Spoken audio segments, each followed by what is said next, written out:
funding plans are tax-exempt savings plans, authorized by Section 529 of the Internal Revenue Code.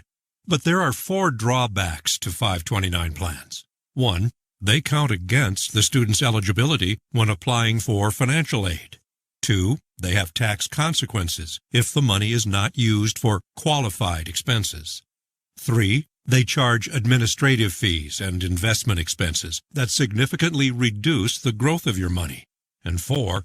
They can actually lose money because the mutual funds in which the money is invested are subject to market risk and performance volatility. For example, during the last decade, the 10-year period from 2000 to 2010, the S&P 500 stock index, which tracks the equities used in 529 mutual funds, increased in 6 of those years and decreased in 4. But the result was a net loss of 9%. So if you had been saving for college expenses with a $10,000 investment in the S&P 500 on January 1st of 2000, you would have had only $9,100 to pay for college expenses 10 years later on January 1st of 2010. What's more, the fees and expenses charged on 529 plans can further reduce the growth of your savings. In fact, according to the Securities and Exchange Commission, it is important to understand the fees and expenses associated with 529 plans because they lower your returns. Because most 529 plans charge enrollment fees, maintenance fees, and management fees, which can reduce the growth rate on your savings by as much as 2 or 3% every year. For example, if your 529 mutual fund were to earn 10% in 1 year, the actual growth rate could be only 7 or 8% after fees and expenses. And in years when your 529 mutual fund loses value, it would still charge the same fees and expenses. It's also important to know that you can only use 529 money for eligible college expenses, such as tuition, room and board, and only at an accredited school in the United States.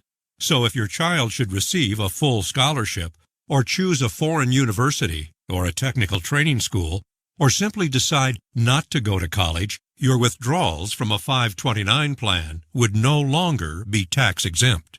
What's more, the money in a 529 plan can reduce the amount of financial aid a student may qualify for by 5.6%.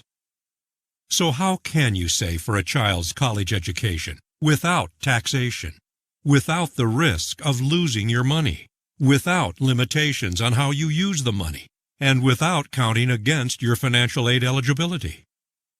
With a 7702 college funding insurance contract, so called because it is subject to Section 7702 and Section 72E of the Internal Revenue Code, which allow you to earn interest on your savings without taxation, and also allow you to use the money any way you want, without any limitations or restrictions, through tax-free loans guaranteed in the contract.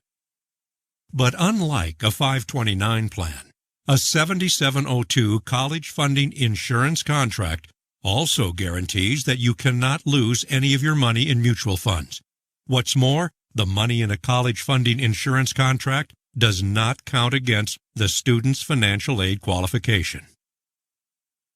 So ask yourself this. Now that you know the 4 major drawbacks to a 529 plan, does it still make good sense? Or does it make better sense to save, grow, and protect your college education money with a 7702 college funding insurance contract? A contract that also gives you tax-exempt growth on your money and tax-exempt access to your money for any purpose, even if you don't use the money for eligible expenses, and all without the risk of mutual fund losses you get with a 529 plan?